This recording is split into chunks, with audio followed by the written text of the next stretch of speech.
IBN 7 बना तीसरा सबसे ज्यादा देखा जाने वाला हिंदी न्यूज चैनल। IBN 7 हौसला है। बहरहाल हम बढ़ते अपनी अगली खबर की तरफ, जो कि मध्य प्रदेश से है, जहां पर मुख्यमंत्री हर बच्ची को कहते हैं कि मैं तुम्हारा मामा हूं। वहां पे लाडली योजना की बड़ी बातचीत होती है। 2 साल की एक बच्ची के साथ शिवपुरी जिले में बलात्कार हुआ, और इतना ही नहीं, पुलिस ने बजाय बलात्कारी को पकड़ने के पीड़ित परिवार को ही परेशान करती रही पुलिस। मध्य प्रदेश के शिवपुरी में महज 2 साल की बच्ची पड़ोस में रहने वाले एक अधेड़ उम्र के शख्स की हैवानियत का शिकार हुई। आरोप है कि बिस्किट दिलाने के बहाने पड़ोसी ने मासूम के साथ बलात्कार किया। 2 साल की मासूम वारदात के बाद 4 घंटे तक तड़पती रही, लेकिन पुलिस ने बच्ची को इलाज के लिए ले जाने के बजाय कागजी कार्रवाई करना ज्यादा जरूरी समझा। आरोप है कि रेप के बाद थाने पहुंचने पर परिजनों को पुलिस कार्रवाई के नाम पर 4 घंटे तक इधर उधर घुमाती रही। हमारे साथ जो हुआ साहब के पड़ोसी था मिंटू, 2 एक बार और ले गो, फिर दुकान के बहाने ले गो, फिर 2 घंटे में बच्ची को दी। फिर वो घर पे घरवाई को भी मारी उसने। फिर मुँह फोन लगा उस पर, नदी में जाकर पकड़ो मैंने, फिर पुलिस के हवाले करो। आरोप ये भी है कि पुलिस ने मामले को दबाने की कोशिश की। अगर मासूम को समय पर इलाज मिल गया होता तो उसकी हालत खराब नहीं होती। फिलहाल हालत बिगड़ने पर बच्ची को ग्वालियर रेफर किया गया है। और मध्य प्रदेश के बाद खबर उत्तर प्रदेश से, जहां पीलीभीत में एक लड़की को 40,000 रुपए में बेच दिया गया। और इससे भी ज्यादा हैरानी की बात यह है कि लड़की की मां ने अपने आशिक के साथ मिलकर इस वारदात को अंजाम दिया। पीलीभीत में एक 13 साल की लड़की को उसकी मां ने बेच दिया। पीड़ित की मां ने अपने प्रेमी डॉक्टर के साथ मिलकर लड़की को 40,000 रुपए में बेच दिया। पीड़ित के मुताबिक उसके पिता की मौत के बाद उसकी मां का एक डॉक्टर के साथ चक्कर चल रहा था और उसे आए दिन उसकी मां और उसका प्रेमी मिलकर मारा करते थे। पीड़ित ने अपने चाचा की मदद से पुलिस में शिकायत दर्ज कराई। पीड़ित की मां और उसका प्रेमी घर से फरार हैं। तो भाभी को वो डॉक्टर भगा ले गया। भगाने के बाद में और इस लड़की को भी ले गया। खेमपाल के हाथ 40,000 रुपए में इसको बेच दिया। डॉक्टर ने, मेरी मम्मी ने मुझे बेच दिया 40,000 रुपया। और देखो डॉक्टर भगा ले गया मेरी मम्मी के लिए। इसका ये आरोप है कि इसकी मां द्वारा इसकी जमीन भी बेच ली गई है और इसके फादर, इसके भाई की जो डेथ हो गई उसकी जमीन भी बेचना चाह रही है। उस संबंध में इसके द्वारा एक प्रार्थना पत्र दिया गया है और उसका परीक्षण करके हम इसमें अग्रिम कार्रवाई करेंगे।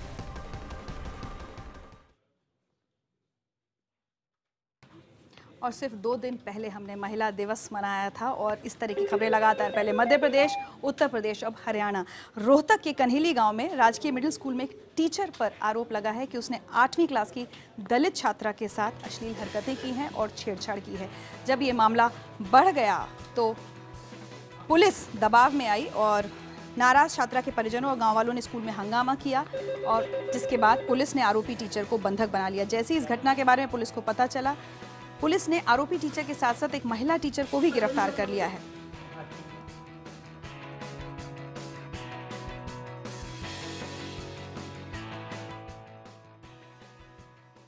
इधर दिल्ली में अंबेडकर नगर इलाके में एक मां ने अपनी 3 बेटियों को मौत के घाट उतार दिया और मां ने खुद भी खुदकुशी करने की कोशिश की। महिला दिवस के ठीक 1 दिन बाद 3 लड़कियों को मौत के घाट उतार दिया गया। अंबेडकर नगर इलाके में एक मां ने अपनी ही 3 बेटियों की गला दबाकर हत्या कर दी। जानकारी के मुताबिक बेटा नहीं होने की वजह से महिला को उसके घर वाले ताने दिया करते थे, जिससे वो दुखी थी। 9 मार्च को महिला ने एक जंगल में अपनी 3 मासूम बेटियों का गला दबा दिया और फिर खुद भी आत्महत्या करने की कोशिश की। बच्चियों की उम्र 8 साल, 3 साल और 8 महीने बताई जा रही है। जानकारी मिलने के बाद पुलिस मौके पर पहुंची और महिला को अस्पताल ले जाया गया। फिलहाल पुलिस मामले की जाँच कर रही है। यहाँ मेरे बहुत डर लग रहा था, यहाँ जंगल में यहाँ सुअर भी है। आवाज सामने आ रही है, इधर आदमी 5-7 जा रहे हैं, आस-पास जोर इधर आवाज आ रही। देखो थोड़ा इसमें मोबाइल जला के देखा, वो आदमी थे, बहुत डर से भाग के मैं देखा तो बच्चा उड़ी पड़ा, सब बेहोश सब। देखिए ऐसा है कि इंसिडेंट अभी हुआ है, जैसा आपको मालूम है। अब उसकी इन्वेस्टिगेशन हमने शुरू की है। पूरी तसल्ली से जब इन्वेस्टिगेशन हम कर लेंगे, कोई कंक्लूजन होगा तो आपको उसके बारे में जानकारी दी जाएगी। खबर जम्मू कश्मीर से, अलगाववादी नेता मसरत आलम की रिहाई को लेकर संसद में आज भी जमकर हंगामा हुआ। बीजेपी के लिए अब ये मुद्दा ना उगलते बन रहा है ना निगलते। उधर कांग्रेस सांसद सैफुद्दीन सोज ने साफ कह दिया है कि बगैर कोर्ट ऑर्डर के मसरत आलम को इतने लंबे समय तक जेल में रखना गलत है। सैफुद्दीन सोज से बात की मेरी सहयोगी पल्लवी घोष ने। इस मुद्दे को लेके काफी गर्मागर्मी हो रही, राजनीति भी हो रही है। क्या आपको लगता है मसरत आलम को? मगर मेरी पार्टी पार्लियामेंट में जो है कांग्रेस पार्टी, उन्होंने नेशनल अपोजिशन का रोल अदा किया है। आपकी कांग्रेस की बात में नहीं, कांग्रेस की बात में समझ रही हूँ सैफुद्दीन सोज साहब, लेकिन पीडीपी का कहना ये है, राज्य सरकार का भी कहना ये है कि मसरत आलम को अगर हम जेल में रखते तो वो कानून का उल्लंघन होता है या कानून की प्रक्रिया का उल्लंघन होता है। क्या आप इस बात से सहमत है? नहीं, फिर से बताइए इसका मुझे। क्या आपको लगता है कि उनको जेल से निकालना कोई गलत कदम नहीं था? ये मैटर ऑफ लॉ था, मैटर ऑफ प्रोसीजर था? ये तो उनका मतलब सवाल है, कहना है। मैं यही कहता हूँ ये बात राजनाथ जी को समझनी चाहिए। तब जब ट्रूथ सामने आ जाएगा तब पार्लियामेंट को बताना चाहिए, भाई साहब ये शायद गलत था कि 4.5 बरस मसरत आलम को जेल में रखा गया, चार्जशीट नहीं किया और कोर्ट से ऑर्डर नहीं लाया। हकीकत यह है कि ऐवान के सामने ट्रूथ बताया जाना चाहिए, क्योंकि ये गर्मा गर्मी जो है किसी वक्त फजूल हो जाती है। आपको लगता है ये जो बीजेपी कह रही है कि उनको वापस जेल में डाल देना चाहिए, उनको रीअरेस्ट करना चाहिए, वो गलत है? उन दो बातें गलत है। एक तो ये कहते हैं कि हमको पूछा नहीं गया, स्टेट गवर्नमेंट को हिंदुस्तान के आइन से अपने इख्तियारात है, वो हर बात में क्यों पूछेंगे सेंटर से? We are a federation of states. Hindustan का आइन जो है वो हम फेडरेशन है और सेंटर भी है, यूनिटरी बाइस भी है। तो ये फेडरेशन का मिजाज अभी कुछ लोगों को समझ नहीं आया है। On every issue central government should not be consulted. से बात करने के बहुत इसलिए आपके माध्यम से ट्रूथ पार्लियामेंट के सामने आना चाहिए। तो कांग्रेस सांसद सैफुद्दीन सोज कह रहे हैं कि हर मसले पर जरूरी नहीं कि राज्य सरकार केंद्र सरकार से कंसल्ट करे। ये बात की उनसे हमारी सहयोगी पल्लवी घोष ने। पल्लवी इस वक्त मेरे साथ फोन लाइन पर जुड़ रही है। पल्लवी, ये बताइए सैफुद्दीन सोज किस तरह का मैसेज देने की कोशिश कर रहे हैं? कांग्रेस पार्टी तो इस बयान से इत्तेफाक नहीं रखेगी?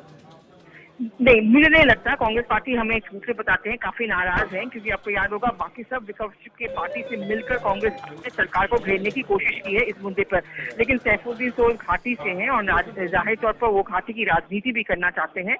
उनको ये लगता है कि पीडीपी की तर्ज पे वो भी अगर ये दिखाएं कि हजरत आलम को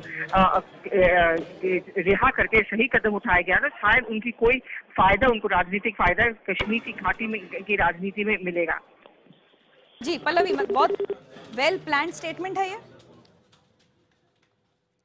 पल्लवी से हमारा संपर्क टूट गया है, लेकिन आपको एक बार फिर बता दें, कांग्रेस सांसद सैफुद्दीन सोज ने आज ये कहा कि मसरत आलम को बगैर कोर्ट ऑर्डर के जेल में रखना गलत था और ज़रूरी नहीं है कि राज्य सरकार हर बात पर केंद्र सरकार से कंसल्ट करे। कांग्रेसी सांसद हैं ये सैफुद्दीन सोज, कुछ भी कहें लेकिन कांग्रेस के ज़्यादातर नेता इस बयान से इत्तेफाक नहीं रखते। आपको सुनवाते हैं कांग्रेसी नेता क्या कहते हैं। And they have given another statement today saying they're going to release so many other prisoners. So what does that mean? I mean, how does it matter who released him before or after? The fact of the matter is, this is the government that's sitting there and taking these decisions. And they have to remain accountable. There's no escape.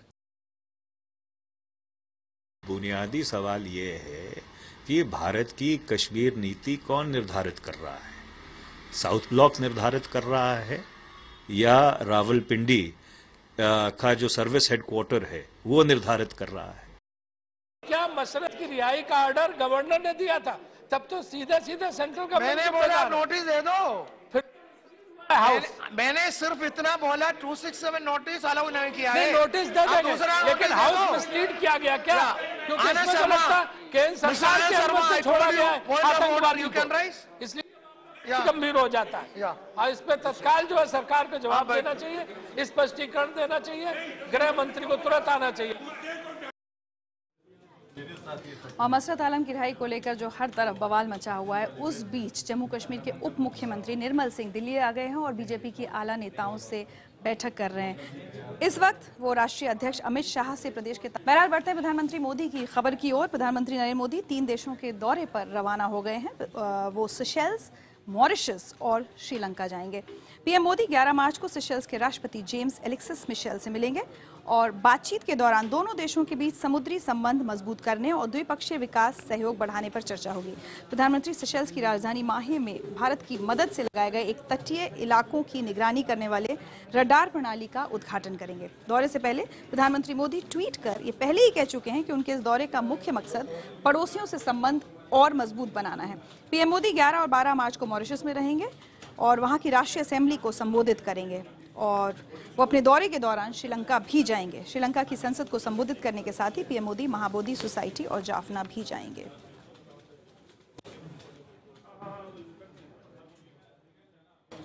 और अब खबर आम आदमी party की, जिसके अंदर जो अंतर्कलह चल रही थी वो थमने के बजाय वहां बवाल बढ़ता ही जा रहा है। आज आम आदमी पार्टी ने पहली बार प्रेस रिलीज जारी कर योगेंद्र यादव और प्रशांत भूषण को पॉलिटिकल अफेयर्स कमेटी से हटाए जाने के कारणों का खुलासा कर दिया है और इसके बाद अब दोनों को पार्टी से निकाले जाने की भी आशंका जताई जा रही है। मंगलवार की सुबह पार्टी की तरफ से एक बयान जारी किया गया। यह पहला आधिकारिक बयान था जिसमें सार्वजनिक रूप से शांति भूषण, प्रशांत भूषण और योगेंद्र यादव की तिकड़ी को गद्दार करार दिया गया। यह बयान मनीष सिसोदिया, गोपाल राय और पंकज गुप्ता की तरफ से साझा तौर पर जारी किया गया, जो पार्टी की वेबसाइट पर है। इस बयान के मुताबिक 4 मार्च को आम आदमी पार्टी की राष्ट्रीय कार्यकारिणी की बैठक के बाद मीडिया में बयान देकर ऐसा माहौल बनाया जा रहा है जैसे राष्ट्रीय कार्यकारिणी ने अलोकतांत्रिक और गैर जिम्मेदार तरीके से ये फैसला लिया। इससे कार्यकर्ताओं के मन में भी कई सवाल उठे हैं। इसी से मजबूर होकर पार्टी ने इन दोनों को पीएसी से हटाए जाने के कारणों को सार्वजनिक किया। इसमें कहा गया है कि प्रशांत भूषण ने दूसरे राज्यों से लोगों को चुनाव प्रचार के लिए दिल्ली आने से रोका। फोन पर कार्यकर्ताओं से कहा कि वह भी प्रचार नहीं कर रहे। अरविंद को सबक सिखाने के लिए पार्टी को हराना जरूरी बताया। प्रेस कॉन्फ्रेंस कर पार्टी को बर्बाद करने की धमकी दी। पार्टी को मिलने वाले चंदे को रोकने की कोशिश की। पार्टी पर आरोप लगाने वाली संस्था अवाम का समर्थन किया। दिल्ली डायलॉग कार्यक्रम का नेतृत्व करने से इनकार कर दिया।